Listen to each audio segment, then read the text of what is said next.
Atenção, dentro de 5 segundos, mais uma produção da TVE Bahia.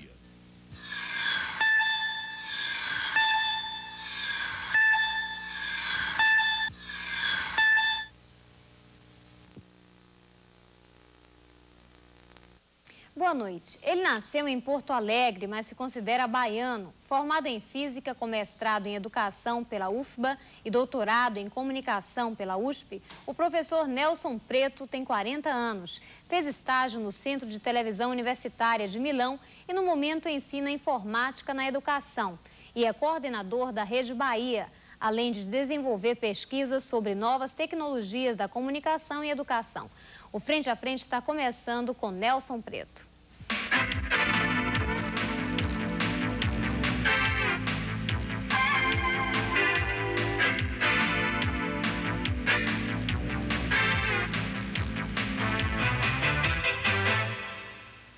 Nelson, é um prazer ter você aqui no nosso Frente a Frente. Prazer para mim também.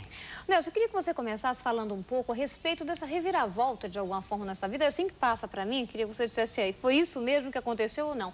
Por exemplo, você se formou em Física, depois você fez mestrado em Educação e depois doutorado em Comunicação. O que tem essas coisas todas a ver juntas? Tudo. A grande questão é isso, é que isso tudo tem tudo a ver. E essa é, de certa forma, a característica desse mundo que a gente está vivendo, que meio tudo tem a ver com tudo, e eu fui seguindo um caminho que, na verdade, tem um eixo comum, isso aí que é a educação. Então, quando fiz física preocupado com o ensino de física, com o ensino das ciências. Depois, mais preocupado com como esse ensino se dava, eu fui fazer uma especialização a nível de mestrado em educação, trabalhando com um livro didático, depois com materiais didáticos. E aí comecei a ver que material didático, desde aquela época, já vão quase 10 anos isso, na verdade, de livro didático, que era quase que um meio de comunicação meio primitivo, né?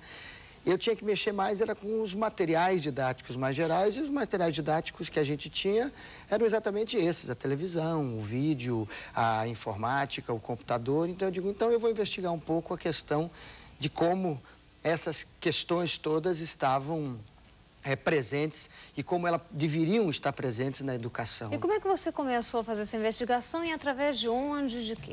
Na verdade, como toda pesquisa acadêmica, como toda pesquisa, como toda a vida da gente, a gente começa pensando em milhares de coisas e começa a achar que vai poder estudar e explicar o mundo a partir daquilo.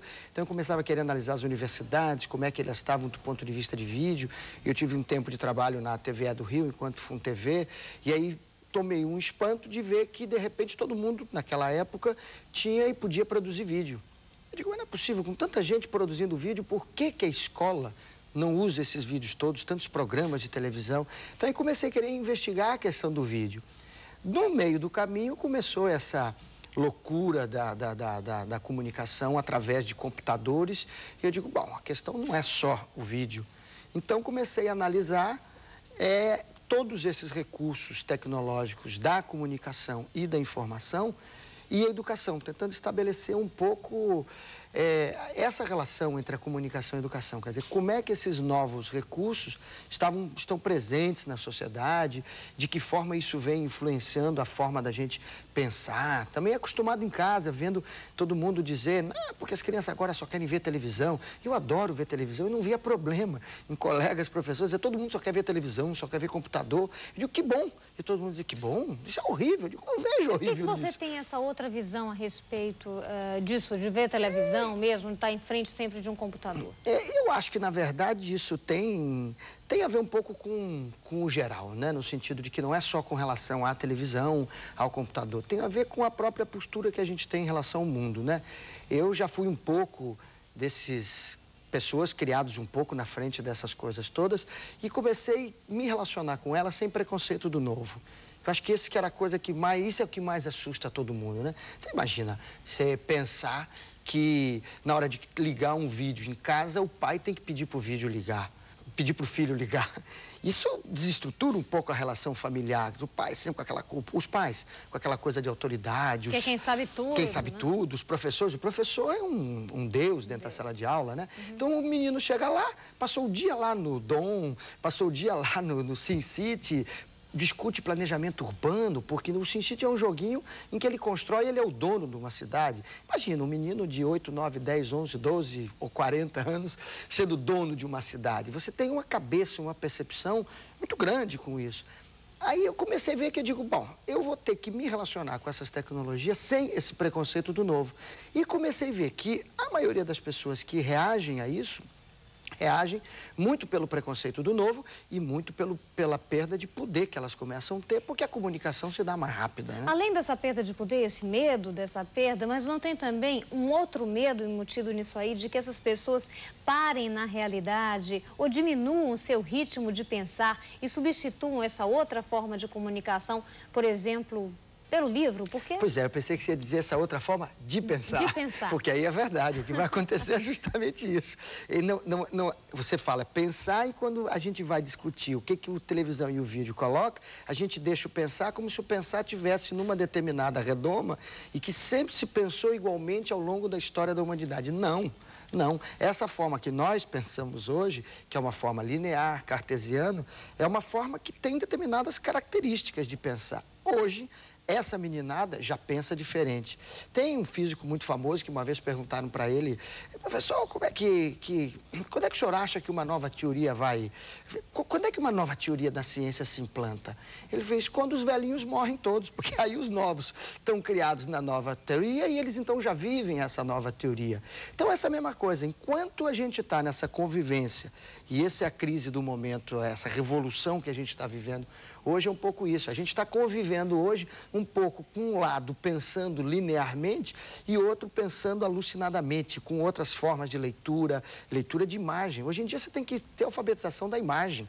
Ninguém fala nisso. Que é a alfabetização da imagem? A alfabetização da imagem é saber ver imagens, é entender o que as imagens significam, é conviver com essa presença generalizada da imagem, é aprender a ler um meio de comunicação. Quer dizer, as pessoas ficam pensando, um meio de comunicação não está representando mais a realidade. E existe realidade diferente de meio de comunicação?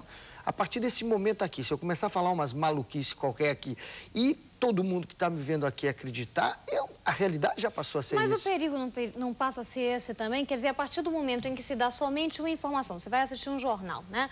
Você tem uma visão somente a respeito de um fato que está acontecendo.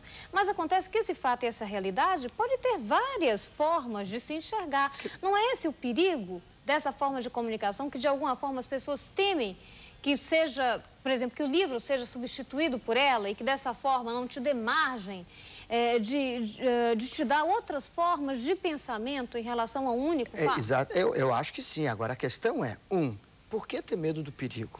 Essa é uma primeira questão fundamental. É perigoso? É. Por que nós não podemos conviver com as duas coisas juntas? E pode, mas esse é o segundo ponto. Quer dizer, há uma certa tendência generalizada em se achar, e isso historicamente já foi dito, já aconteceu, né? Quando a fotografia chegou, Paulo de la Roche disse, morreu, hoje a pintura morreu, é considerado uma das maiores gafes da história, né? Quando chegou a televisão, o outro diz, o cinema morreu? Não morreu coisa nenhuma. Hoje em dia você vê hoje o cinema sendo produzido pela televisão, não é para a televisão, é pela televisão, né? Então, a convivência de tudo isso é muito grande. A gente conhece experiências de hackers, de piratas de dados que trabalham com leituras entre populações ditas marginais na Alemanha e Nova York, e a galera lá lendo, e eram pessoas que na escola tinham dificuldade com a língua. Agora, não estão lendo no papel. Por que ler no vídeo é diferente de ler no papel? Fora as questões concretas de fazer mal, você passar 24 horas, também passar 24 horas na frente do livro faz mal. Né? Então, não é por aí. Então, a dificuldade é sempre porque é um novo. Há estudos dos editores dizendo de que a colocação nessa história da internet, das comunicações, dos livros de graça, aumenta a venda de livro, aumentando a venda de livro impresso. E como é que você explica isso, Nelson? Explica porque o livro tem a sua fascinação de ter o livro mesmo. Então as pessoas vão continuar lendo os livros, vão continuar lendo a internet. Tem um pesquisador francês, René Berger, Pierre Babin, que trabalha muito nessa questão e ele chama de mixagem, quer dizer, a gente vive um momento de mixagem. As pessoas normalmente têm muito medo dessas coisas porque acham que dizem, a televisão veio para substituir o pai, a televisão, o vídeo, o computador veio para substituir o livro impresso. E não veio para fazer nada disso. Ela veio para fazer muito pior, porque ela veio, esses meios vieram para mudar a forma de pensar. E não é eles vieram para mudar. Eles representam isso, eles são estruturantes de uma nova forma de pensar. Você imagina o que é uma pessoa estar nos vendo aqui e ter um controle, e a coisa mais elementar, e ter um controle remoto na mão. Tá chata essa nossa conversa? Ele muda, ele vai embora. Dali a 2 minutos ele vem voltar para ver se a gente está continuando esse papo chato ou não. Então, essa possibilidade dinâmica de você passar pelos diversos canais, de repente interferir, de repente se nós tivermos nesse futuro que se avizinha aí, com a televisão interativa, de repente já tinha um cara aparecendo aqui num cantinho da tela dizendo, eu sou contra isso, viu? E ele está lá na casa dele. Fazendo alguma pergunta isso até já pode, mas eu digo assim, mas ele está interferindo mesmo, e de repente eu tenho que, sai daqui, rapaz, sai daqui. E é isso que acontece, na verdade. Você vai tendo uma possibilidade de aumentar a comunicação, quer dizer, o aumentar a comunicação é fundamental, porque você aumenta a comunicação nas duas mãos. Mas né? E a qualidade na comunicação? Porque depende também muito do que é veiculado. Pois é, isso é um problema, mas é um problema que muitas vezes é um problema que tem também o outro lado, quer dizer, o que é qualidade?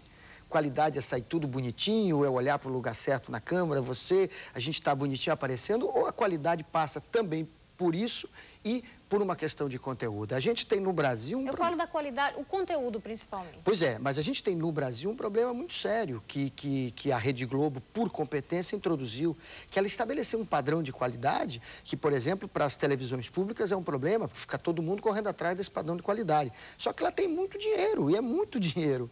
E não dá para se correr atrás dessa qualidade. Então a gente tem que buscar uma mescla da qualidade da imagem, da qualidade da produção, com a qualidade de conteúdo. Nisso a gente pode inovar. Nisso as TVs podem inovar, nisso as TVs universitárias podem e devem, é obrigação delas inovarem. E eu acho que é aí que a gente vai chegar nessa qualidade. Porque senão a gente fica buscando uma qualidade meio na linha da maquiagem só. E isso eu acho que é uma falta de qualidade. É bonito, é bom. Mas devagarinho a gente vai aprendendo a ter essa alfabetização para a mídia, né? E vai aprendendo que tá bonitinho, mas é ordinário, não tem essa expressão? Tem, claro. Né? Bonitinho, mas é ordinário. Pois é. Agora, por exemplo, Nelson, você teve a oportunidade de fazer um estágio no Centro de Televisão Universitária de Milão. Eu gostaria que você nos dissesse como é que foi esse estágio, que tipo de experiência você trouxe para a gente aqui? Foi muito interessante. Primeiro que eu estava na Itália, que é um país maravilhoso. Então, óbvio que só a gente ir para fora do país é uma experiência magnífica. Isso, do ponto de vista da formação, é muito importante. Mas ele foi muito mais importante ainda por conta de que eu convivi durante 9 meses num centro que tem 15 anos de existência e vive os mesmos problemas que nós vivemos nos nossos centros que acabaram de ser montados. Como é que isso se explica? Se explica de uma forma, no meu ponto de vista, muito simples. A gente está sempre buscando a qualidade, a tal qualidade que a gente falava, e a revolução e a modificação, achando que os instrumentos são tudo. Ou seja, que basta eu ter televisão na escola para a escola melhorar, que eu basta ter computador em casa para eu já ter possibilidade de ter uma outra comunicação. E não basta. Tem que ter por detrás disso uma determinada concepção sobre a vida, sobre a escola, sobre a sociedade, que é o mais importante. Então, eles estão lá, produziram mais de 500 vídeos, eu assisti quase todos esses vídeos educativos, e o que eles fazem do ponto de vista de vídeo? O mesmo que nós aqui fazemos, se não pior. E aí vem a pergunta, bom, primeiro, você não foi no melhor centro do mundo. Não, de fato não, talvez nos Estados Unidos tenha algumas coisas melhores. Mas os Estados Unidos trabalha muito na loja tecnológica. Eu queria pegar um país que tivesse um pouco mais da questão filosófica mais próxima que a nossa. Então, o que acontece? Eles trabalham, no ponto de vista das questões dos vídeos didáticos, eles trabalham produzindo esses vídeos, e agora multimídios, mas a concepção de educação, o projeto de educação, a lógica é uma lógica vertical. Então, o vídeo vem com aquele que traz a informação do que sabe para aqueles que nada sabem. Ou seja, você não mudou nada. Você, em vez de ter o papel, o livro, você tem o vídeo, amanhã tem o multimídia. A educação é a mesma, não serve para nada. Ela não forma... Isso significa o quê? Que não houve uma adequação aos tempos modernos? Quer dizer, houve um emprego, digamos, de outros meios de comunicação. Isso. Mas, na realidade, as pessoas não acompanharam, para e passa, digamos, esse avanço também tecnológico a nível pessoal a de nível informação? Eu acho que essa aqui é a questão fundamental. E esse é o risco que a gente corre no Brasil também.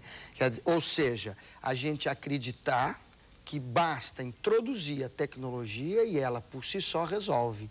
Não resolve. Não adianta. Eu posso botar vídeo, televisão, multimídia, computador dentro da escola. Se eu não tiver uma outra escola, se eu não tiver uma escola pensando de forma diferente, a escola vai ficar igual o que ela está, e aqui para nós, uma porcaria, só que custando muito mais. Aí não tem sentido. O problema é que isso vai ter que introduzir uma modificação muito maior na escola. Muito maior. E a escola continua... E a escola, e eu digo, e a família. Então, a relação familiar muda também. Mas muda no sentido de que vai possibilitar a gente ter, e a gente eu como pai, minha filha como filha, você como mãe, qualquer um que está nos vendo como pai, como mãe, como filho, tendo a informação igualmente disponível. Agora, o que nós vamos fazer com essa informação volta a ser tarefa da família, da escola. Então não acaba nada, não. E como formar essa nova mentalidade, esse novo conhecimento para as pessoas que vão repassar a educação? Essa é difícil. Isso é o que a gente fica tentando pesquisar, estudar. Isso é o fundamental, Isso é fundamental. Isso é fundamental. Não é fácil. Agora, nós vivemos um momento difícil da humanidade. A gente não vai ter... Então, inúmeras vezes que eu vou conversar e tenho rodado o interior da Bahia toda, a gente tem na Universidade Federal da Bahia um esforço muito grande de trabalhar junto com as universidades públicas do Estado e fora da Bahia também. É muito comum perguntar, mas vem cá, e como é mesmo que faz? Não é como é mesmo que faz. Porque o fazer, o como fazer, a gente está construindo junto. Então, com certeza aumentando a relação dialógica entre professor e aluno. Isso é ponto 1. Certo? Desestruturando os nossos corações e mentes lineares, cartesianos, que só pensam em linha reta. Isso tem que acabar, porque senão vai virar um conflito entre o professor que continua a pensar dessa forma e o aluno que não pensa. Ele, com 5 minutos, ele já pensou em 30, 40 coisas. Isso é problemático? Mas não é só problemático, tem muito de bom. Então você não vê muita gente, ouve muito dizer assim, puxa vida, é um inferno na minha casa, meu filho ele não consegue se concentrar. Aí a pergunta mas o que é concentrar mesmo? Se concentrar é pensar só numa coisa, do ponto de vista etimológico é mesmo, mas hoje em dia se concentrar, será que é se especializar tanto de só ficar preso numa coisinha ou é conseguir pensar um monte de coisa ao mesmo tempo e conseguir dar conta desse monte de coisa? Então isso é uma forma, digamos assim, do como fazer. Não quer dizer que é simples, não. Não é simples, a gente tem um monte de outros problemas no país para resolver. Você imagina, hoje você chegar nas escolas públicas, para falar da escola, que é, digamos assim, o meu pedaço, né? Eu mexo mais com isso. Você tem um monte de escolas públicas que estão com inúmeros problemas de salário, de formação dos professores, telhado caindo, sem quadro negro. Aí você vai dizer, mas vai botar computador? Vai. Tem que botar, porque se não botar, não adianta, ele vai chegar. Se ele não chegar dentro da escola, ele chegou do lado. Esses dias eu estava passando agora, semaninha atrás, passando no Calabar e vi uma cena maravilhosa do ponto de vista de imagem. Uma casinha, um porão de uma garagem ali no Calabar, meia dúzia de 10, né? Meninos ali que moram no Calabar, em volta de uma única televisão com um videogame numa concentração. Aí não acabaram de dizer que não tem concentração? Estavam lá, o mundo caindo em volta e os caras lá ligados, raciocinando naquilo. Há um tempo atrás, não dizia o mesmo no gibi, há um tempo atrás não dizia o mesmo no livro, que o cara, esse não faz nada, coitado, passa o dia inteiro lendo. Então são as dificuldades que a gente vai ter e que vai ter que enfrentar. E tudo isso mexe muito na escola, mexe na família, mexe nas universidades, mexe na sociedade em geral. Mas o que a gente fica imaginando mesmo é que, se falando tanto em informática, internet, tudo que vem nessa linha, dessa família e também, a gente ainda resiste um pouco e pensa que isso vai ser sempre para uma elite. Ainda que esse computador vai parar numa escola pública. Nelson, isso não é verdade? Em parte, sim. Agora, eu acho que cabe a gente transformar isso. E aí é que eu digo que eu acho que o papel das políticas públicas, o papel das universidades, das escolas, é muito grande. Você veja o seguinte, nós, e obviamente nós somos privilegiados nessa sociedade, podemos ter televisão, vídeo, computador, rede internet dentro da nossa própria casa. Como nós vamos conseguir, com esse sistema social que a gente está, colocar isso dentro da casa de cada uma das famílias dos brasileiros? Não vamos conseguir. Seria uma utopia, mas seria um desafio impossível da gente atingir. Agora, se nós transformarmos as nossas escolas nos espaços para dar acesso àqueles que são das classes menos privilegiadas a terem as mesmas informações daqueles que têm essas possibilidades de casa, a escola está desempenhando um papel básico e fundamental de democratização e de igualdade social. Então, nesse momento, a escola pública, ela adquire uma importância muito maior do que ela vem sendo até agora. Porque se ela continua presa em achar que ela vai ter, ela, a escola, ele, o professor, a informação, não vai ter, porque do lado de fora todo mundo tem muito mais. Então, a escola vai passar a ter a possibilidade de fazer com que aqueles que não têm acesso a isso em casa possam ter dentro da escola. E eu acho que é nessa dimensão que a gente está trabalhando. Nos Estados Unidos, eles chegam a chamar o apartheid da informação, né? Porque você vai afastar cada vez mais aqueles que têm acesso à informação daqueles que não têm. E isso tem a ver também com rico e pobre. Você acha que, de alguma forma, tudo isso poderia contribuir para que não houvesse tanta evasão escolar como tem havido? Isso não tem a menor dúvida. Isso não tem a menor dúvida. Quer dizer, essa escola do jeito... Qualquer um pode ver isso. Vê uma historinha que é ótima. Você pega e no comecinho, certo? No comecinho, quando a criança ainda não foi nenhuma vez para a escola, se você é daqueles pais que gosta de punir, você chega e diz assim, ela faz alguma traquinagem, você diz assim, você não vai para a escola amanhã. O menino fica brabo porque ele está doido para ir para a escola. Depois que se alfabetiza, se você quiser punir, você diz, você tem que ir para a escola. Porque acabou a alfabetização, acabou o encanto da escola, ela não dá mais nada. Então, a escola é interessante até ela ensinar a escrever. Escrever, a ler, até a alfabetização da escrita e oral. Depois disso, ela vira um porre.